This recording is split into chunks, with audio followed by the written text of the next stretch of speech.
What's up, guys? This is the Vinyl Casket. Thank you guys for checking out the channel. You can check out my YouTube channel at the Vinyl Casket, where you can subscribe, like, and comment. Subscribe, like, and comment, and hit the bell for much more. Happy holiday season to whatever you celebrate. It is the last day of the year. It is December 31st, 2022. I got a gift that before we talk about this is obviously the weekly comic book review. I haven't done some trailer reactions in like 2 weeks, and I haven't done some gameplay on Twitch in a while, so that will be stepping up as things get a little bit easier. I'll be trying to do some weekly gameplay. I'll be trying to do more trailer reactions. We were doing really good. It just last month was just busy. We got comics in a new box. That being said, if you can't see behind me, there's a very shiny new light right there. Can I lower this? Aha! Very shiny new light right here that reads The Vinyl Casket. Huge shout out to my sister-in-law Casey, who did an amazing job of acquiring this. Really cool. It just blew my mind. It's the Twitch font. I know it's hard to kind of see because I'm not focused on it, but the Vinyl Casket, huge shout out. That will be in all my videos from now on. Moved everything over a little bit just so it could be in the picture. Don't like that being that low. Okay. With that being said, we do trailer reactions, we do gameplay, we do movie and TV show reviews, and we do a weekly comic review. Every Wednesday we get the books, we read the books, we bag and board the books, we take pictures for Instagram over at Vinyl Casket Comics, and then we sit down with you guys every single week. I haven't missed a single week. I've been late by a couple days, but I've never missed a week this entire year, and we talk about comics. Very excited. I think I might have missed a week, but I think I'm 2 years strong with this, with weekly comic reviews. So we open up the new book, we're going to take the new box, and we're going to take the books out. Normally we go indie Marvel DC. This week, because I only had one DC book, we're going to go indie DC Marvel. Huge Marvel week. Let's run down it, right? We're going to go indie. We got Boom Studios, who has been a monster this year, with really solid indie titles. I think the volume hasn't been as big as Image, with Image being a bigger company and also celebrating their 30th anniversary. They've just been throwing out books left, right, left, right.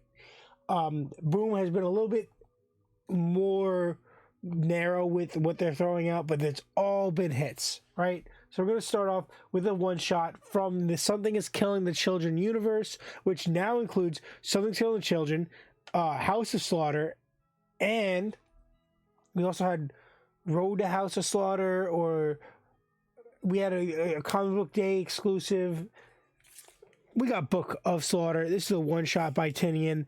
I think it might be the first book to feature this little Something's Killing the Children watermark underneath the Boom Studios logo. This is a variant cover, and this is an incredible addition to the collection. I highly suggest, if you've been into Something's Killing the Children, but you didn't really like House of Slaughter. First arc was good, second arc was kind of iffy. I kind of fell off of that. I decided to not do it and maybe pick it up as hardcover. This isn't House of Slaughter. This is an additional story that seems like it's going to be leading into the main book very shortly. Reintroducing a character and making her the new Black Mask of the house.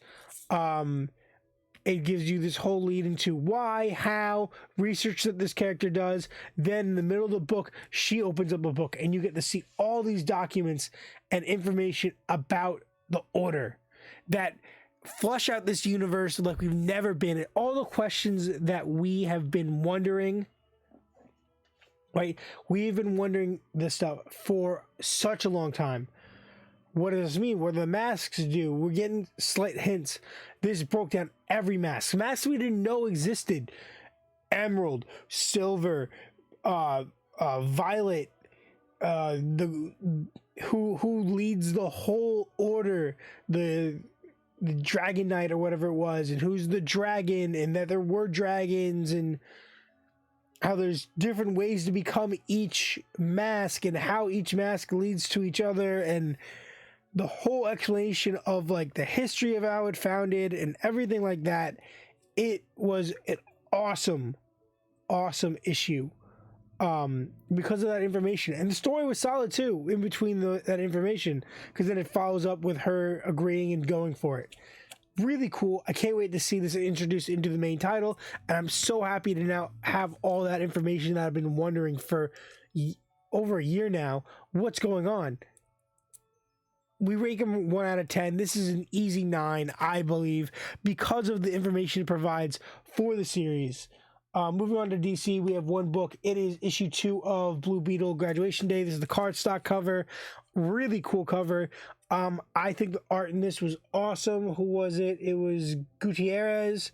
Thought the artwork was great. I love this new city that we're introduced to.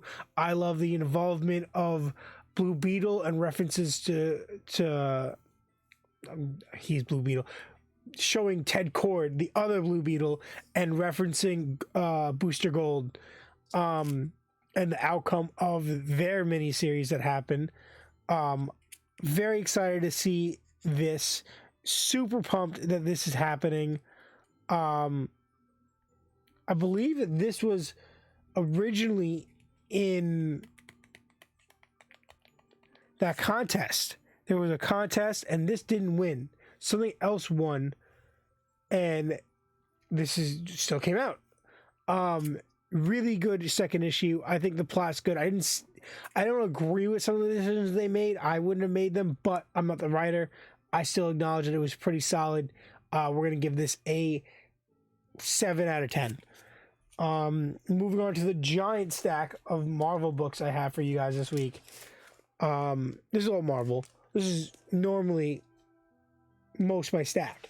We're going to start off with 3 books that tie into an event. That's Dark Web. So we got Venom issue 14 of Venom with the Extreme X-Men cover. I don't like this cover. This is the least favorite of the Extreme. I like the cover. I think out of the Extreme collection, it's the worst. Variant cover for X-Men 2, Dark Web X-Men 2. Love this cover. And then finally, Amazing Spider-Man 16 Demonized cover. Really like that. So chronologically, it feels like Spider-Man happens, then Venom, then X-Men. From reading all 3 in that exact order, actually, by accident. Really good. Art's kind of middle ground, but it's not bad. Story's been really good. I'm really enjoying the quippiness of the dialogue between Chasm and Mr. Peter Parker. I like that. I think it's weird. I think it's strange, but it's like strange in a way that it's interesting. I like where this is going. Originally, I didn't like the direction Dark Web was going. I like the Miss Marvel title that they put out. And I was like, okay, we're going to keep giving this hope. This issue was pretty solid. I'm going to give it a 7 out of 10. Venom, a series that I've been reading on the Marvel Unlimited app, 3 months out. I decided the next week, because I have such a light week on my pools. I think I got 3 books, maybe 4 if I get Scarlet Witch. That I'm going to pick up the 3 issues in between this and 10. I just recently read 10 online on Marvel Unlimited. I got 3 issues to catch up with this. This didn't really reference anything that I didn't already know, which is awesome. I was scared, but I wanted to know what was going to go on with the Dark Web plot, because Venom has been thrown around in these Dark Web tie-ins a bunch now. I needed to see it. I'm going to give it that was a good issue. I think it deals with the Venom plot. It deals with crucial stuff that leads into the X-Men plot. I'm gonna give it a 7.5. I actually think just because of the way they're able to pull this plot through this issue while making sure that to still touch on stuff that we knew was supposed to happen in Venom from past issues came true, and they used this event as a way to push it true, and I like that. And then finally, Dark Web X-Men issue 2. Art here was pretty good. I liked how it changed art style and certain things like realities and dreams and stuff. I liked it. I like the dialogue here. I like the voiceover kind of like narration, and I really did enjoy it. Another thing I really liked about Venom was that it was mostly narrated by Hallows Eve, which was really cool to see her perspective. But I'm gonna give this a 7.5. Also, it was a solid issue. I really like the whole Madeline Pryor stuff, and that bitch slap at the end. I can't wait to see Jean Grey and Goblin Queen go at it. Very, very nice. So that's the first 3 issues we're going to talk about. All Dark Web tie-ins. We're going to move on to Strange Academy Finals issue 3 with the retro Marvel card trading card game cover. I like this. I own a bunch of these somewhere. Is it here? Yeah. I can pull some out. So I own like this exact set. These are all sideways cards, right? Yeah. So that's not like a great way to show you guys, but like you can kind of understand it's the same set. That's just what I was able to get out of my box here. If everyone's looking to buy, I have almost 2 complete sets. Neither of them actually complete. I don't even know how I acquired them. I was just given them, I think. But really cool variant cover. I've seen these being made a lot. I haven't gotten any. This is like my first one, I think. Really awesome issue. I love the bounce back where I wasn't really enjoying the end of the last series, and the first 2 issues were cool, but I didn't know really where they're going. But like the dark revamp they gave those 3 characters that betrayed everybody else, and how they're reintroducing Calvin in, I liked it. I liked it a lot. It was a really good issue. I'm gonna give it a 7.5. I don't want to give it an 8. You know what? I'll give it an 8. It was an 8. Moving on, similar is Midnight Suns issue 4, also involving Zoe. Oh, didn't mean to click that. Really cool David Nakayama cover. Really enjoying this series. It's fun, it's witty, it's good art. It's Zagaria is the internal artwork. Really cool. I'm just hoping, because every issue is the same thing with Nico. Oh, I don't have the staff of 1. I don't have the staff of 1. I don't have the staff of 1. I don't have the staff of 1. You're ruining one of my favorite characters. Like, I grew up loving Runaways, and the fact that like you're making her so dependent on this stupid freaking staff that she used to cut herself open to summon with, that was the coolest part. A gothic emo teen that cut herself to get her powers. But that's my biggest gripe with this whole series. I think everything else has been really good. I'm loving the crazy Ghost Rider in this, and I'm loving Blade. It's making me want to get Blade's new series, but I'm not 100% sold. I miss reading Magic and Wolverine because I'm not picking up X-Men. There is one X title I'm picking up, but that's it. I'm gonna give this a 7.5. I think it deserves a 7.5. Solid issue. I like where they're going though. That big plot twist was really cool. So the one X title I'm really reading is, besides the tie-in from Dark Web, is Exterminators. This is issue 4. Really nice cover, and I really like the series. It is so much fun. I'm believing there's only going to be one more issue. Like, it really should have ended with this issue. The plot line ends, so I'm very curious where they're going to go with the plot, because the plot line of the last 4 issues kind of just ended. I'm not sure, taking on the vampires, and there was a big ad for the Blade title in this. So vampires have been really heavy in DC, in Marvel right now. Um with Blade being featured in this title, Blade getting his own title, the Wolverine title for a little bit dealing with Dracula, this dealing with vampires pretty heavy, which I'm going to give a 8 out of 10. And Moon Knight dealing with vampires the last like 4 issues, and calling out Dracula. This is issue 18. Really solid cover. This is the main cover, I believe. And I'm really enjoying this series. It's one of my top of the year. Probably easily. This issue was fast paced. It was really well worded. The dialogue was awesome. I really enjoyed everything that they had to offer. Yeah, this is 8.5. This is a solid issue. Check out the series. It's been nonstop awesome.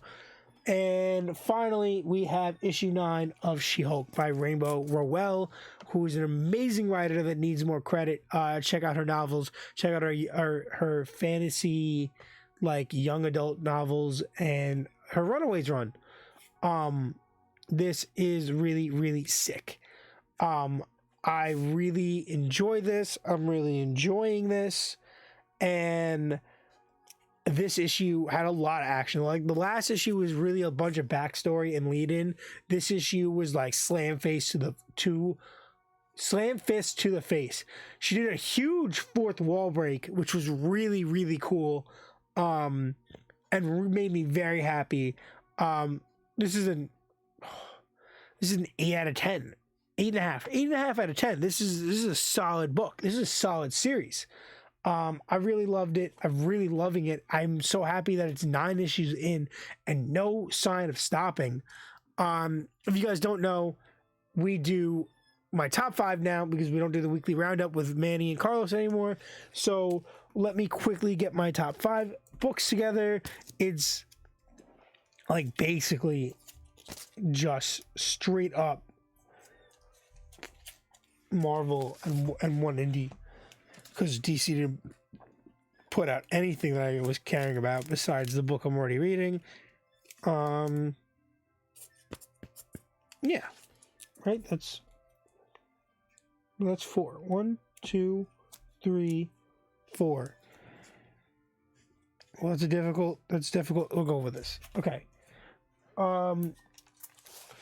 We're gonna go with our number 5 book, which is gonna be Exterminators.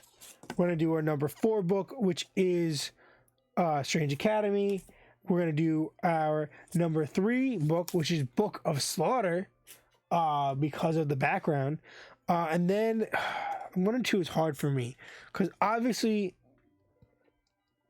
no, we're gonna do number 2 is Moon Knight, which is hard. Number 1 is She-Hulk.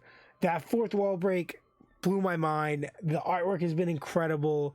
The dialogue, the narration, the slide in info, it's all really good. It's easily, these two are like top 5 series that I've read this year, which I think I'm gonna next week do a video of my top 5 ongoing series.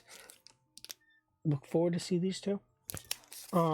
Which is very hard. It might have to be a top 10 video. With that being said, guys, that was my review for the week.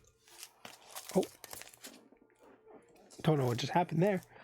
That's my review for the week. Stay tuned for next week, first week of 2023, where I have like 3 books. So stay tuned for that, guys. I can't wait. Check out the YouTube channel at The Vinyl Casket, where you can subscribe, like, and comment, hit the bell for much, much more. Remember, do me a massive favor and stay lame.